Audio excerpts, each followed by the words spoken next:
کو ہلاک کیا تھا، اس لیے ان کو کیا کہا جاتا ہے؟ ہاتھی والا سال۔ تو حضور پاک علیہ السلام 12 ربیع الاول پیر کے دن ہاتھی والے سال میں پیدا ہوئے تھے، اور یہ عیسوی کیلنڈر کے حساب سے 571 یا 72 ایسا کچھ بن رہا تھا، جو بھی ہے۔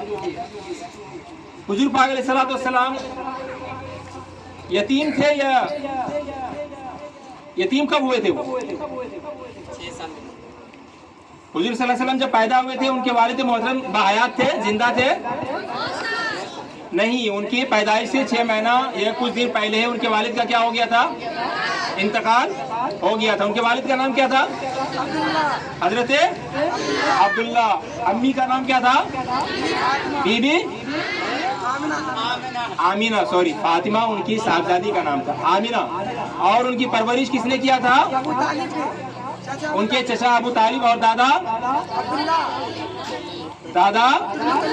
عبد المطلب نے،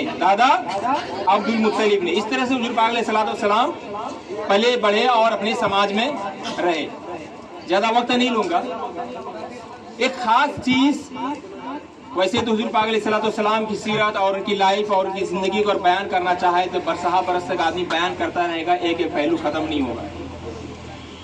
لیکن ایک خاص چیز 2-4 منٹ میں آپ کو بتانا چاہوں گا کہ حضور پاک علیہ السلام کی زندگی میں یا ان کے بچپن سے ایک خاص چیز ان سے متعلق تھی، جس کو ان کے دوست بھی سمجھتے تھے اور دشمن بھی سمجھتے تھے، گھر کے لوگ بھی سمجھتے تھے، باہر کے لوگ بھی سمجھتے تھے۔ وہ کون سی چیز تھی؟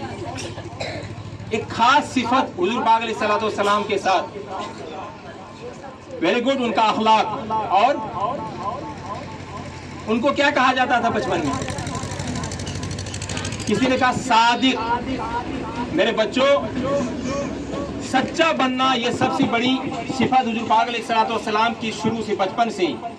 جب نبی نہیں ہوئے تھے، جب نبوت ان کو نہیں ملی تھی، نبوت تو 40 سال کے بعد ملی، نبوت کا تاج ملنے سے پہلے ایک بچپن سے جو چیز، جو صفت ان کے اندر نمایاں تھی، وہ کیا ہے؟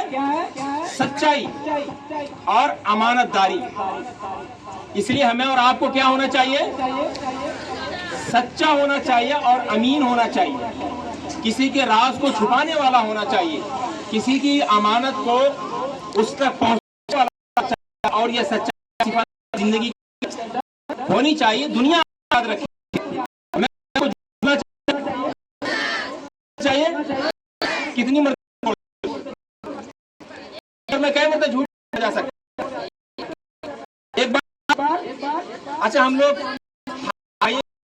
نہیں بولتے ہیں، اتنے لوگ جھوٹ کبھی نہیں رہے، ماں سے، بھائی بہن سے، ٹیچر کہ نہیں، گھر پہ نہیں تھے، نہیں کیا۔ بچوں، ہمیں اور کو سچا بننا چاہیے۔ کیا بننا چاہیے؟ سچا بننا چاہیے، صرف اسکول میں نہیں، اپنے گھروں میں بھی، اپنے ماں باپ کے ساتھ، اپنے دادا دادی کے ساتھ، اپنے بھائی بہن کے ساتھ، اور دوسروں کو بھی بتانا چاہیے کہ حضور پاک علیہ السلام سچے تھے، اس لیے ہمیں بھی سچا بننا چاہیے۔ دنیا آپ کی قدر کرے گی، اور سچائی کی قدر پوری دنیا نے کی ہے، اور سچائی ہی کے اندر کیا ہے؟ نجات ہے، اسی میں کیا ہے؟ چھٹکارا ہے۔ آپ نے دیکھا ہوگا گھر میں کئی مرتبہ جھوٹ بولے، لیکن آپ کا جھوٹ کیا ہو جاتا ہے؟ پکڑا چلا جاتا ہے نا۔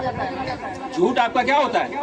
پکڑا چلا جاتا ہے، کیونکہ جھوٹ کا انجام یہی ہے کہ کبھی وہ پکڑا چلا جائے گا۔ لیکن آپ سچ بول کر کے نکلیں گے، ہو سکتا ہے تھوڑی دیر کے لیے آپ کی رسوائی ہوگی، تھوڑی دیر آپ کو پریشانی میں رہنا ہوگا، ٹیچر ہو سکتا ہے کہ 1-2 کرچی آپ کو مار دے، لیکن وہ آپ کی بھلائی کے لیے ہوگا، اور آپ کو دنیا کے اندر سچا جانا جائے گا۔ اس لیے آپ سچائی کے ساتھ دیجئے، آپ ایسا بننے کی کوشش کیجئے، آپ اپنے اندر وہ اخلاق پیدا کیجئے کہ آپ کے دشمن کو بھی آپ سے فائدہ پہنچے۔ آپ کو اس لائق بنائیے کہ دشمن آپ سے فائدہ پہنچے۔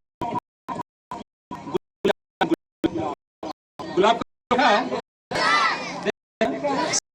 اگر گلاب پھول باغ میں ہوتا ہے، جو مالی اس کو سینچتا ہے، سنوارتا ہے، اس سے محبت کرتا ہے، اس میں پانی اور ساری چیزیں ڈالتا ہے، اور اس کو لے جاتا ہے، اس کو خوشبو ملتی ہے، یا اس باغ سے گزرتا ہے اس کو خوشبو ملتی ہے۔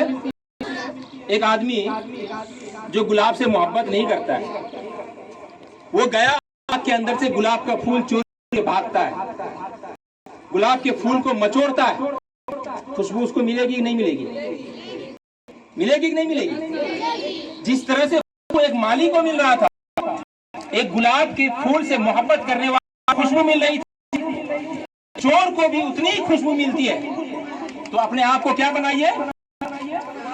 گلاب بنائیے۔ بکری کا بچہ دیکھا آپ لوگ؟ بکری کا بچہ ہر آدمی دیکھا ہے؟ گائے کا بچہ دیکھا ہے؟ اچھا، بکری کا بچہ، جو آدمی بکری پالتا ہے، آپ لوگ پالتے ہوں گے، تو بکری کا بچہ جو پیخانہ کرتا ہے یا اس کی جو بیماری ہوتی ہے، اس کی بدبو آپ کو لگتی ہے کہ نہیں لگتی ہے؟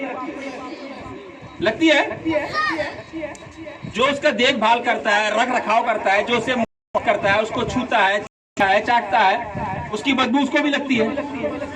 حالانکہ وہ اسے محبت کرتا ہے لیکن اس کی بدبو اس کو لگتی ہے۔ ایک چوروا چوری کر کے لے گا، اس کی بدبو بھی لگے گی۔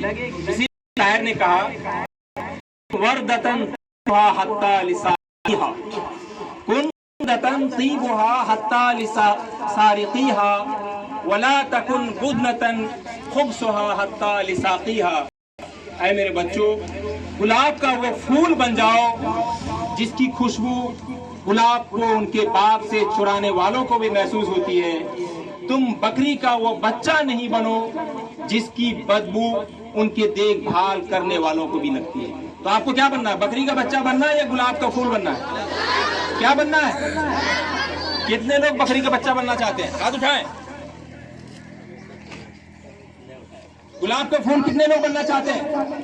Very good. مجھے بہت خوشی ہو رہی ہے کہ ہم تمام کے تمام لوگ گلاب کا پھول بننا چاہتے ہیں۔ تو گلاب کا پھول بننے کے لیے کیا کرنا ہوگا؟ اپنے آپ کو بنانا ہوگا، اور بنانے کے لیے جیون کے اندر تکلیف اٹھانی ہوگی، پریشانی اٹھانی پڑے گی، دقت کا سامنا کرنا پڑے گا، سارے مسائل کا سامنا کرنا ہوگا۔ خود آپ دیکھیے، حضور پاک علیہ الصلوۃ والسلام جب بچپن میں تھے تو ان کی دھوپ زیادہ لگ رہی، بس ایک منٹ بیٹا، ایک منٹ رک جائے۔